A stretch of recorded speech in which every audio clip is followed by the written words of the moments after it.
তোমাদের দাদা ভাই বাজার থেকে ইলিশ মাছ নিয়ে এলো।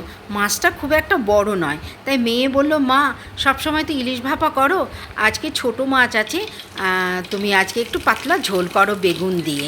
তাই আগে থাকতেই আমি মাছ আর বেগুনটা ভেজে নিয়েছি, আর ওই তেলের মধ্যে দিয়ে দিলাম কালো জিরে আর 3টে কাঁচা লঙ্কা, আর একটু জিরে আর হলুদ পাতলা করে গুলে রেখেছি। যেহেতু পাতলা ঝোল করব, সেই কারণে একটু পাতলা করে গুলে রেখেছি। এইবার এইটা তেলের মধ্যে আমি দিয়ে দিলাম। বেশ ভালো করে তেলের মধ্যে একটু কষিয়ে নিয়ে একটু সামান্য নুন দিয়ে দেবো।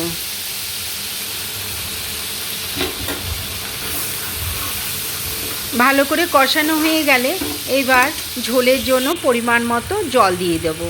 জলটা একটু বেশিই দেবো, কারণ একটু পাতলা ঝোল হবে, বেগুন আর মাছটা ঝোলের মধ্যে ফোটাতে হবে, সে কারণে একটু জলটা বেশি দিলাম। তো যেই ফুটে উঠলো, ভাজা বেগুনগুলো আমি এবার দিয়ে দেবো।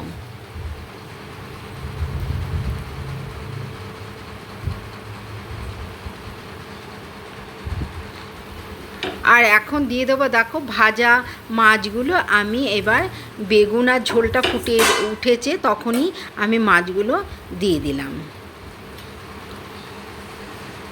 আর নামাবার আগে একটু কালো জিরে আর 2টো কাঁচা লঙ্কা শিলে ভালো করে বেটে নিয়েছি, ওটা নামাবার আগে আমি দিয়ে নামিয়ে ফেললাম। হয়ে গেল আজকে আমার বেগুন দিয়ে ইলিশ মাছের ঝোল। দেখো কত সুন্দর হয়েছে ঝোলটা, আর খেতেও খুব ভালো লাগে। তোমাদের কেমন লাগলো ইলিশ মাছ রান্নাটা কমেন্ট করে জানিও।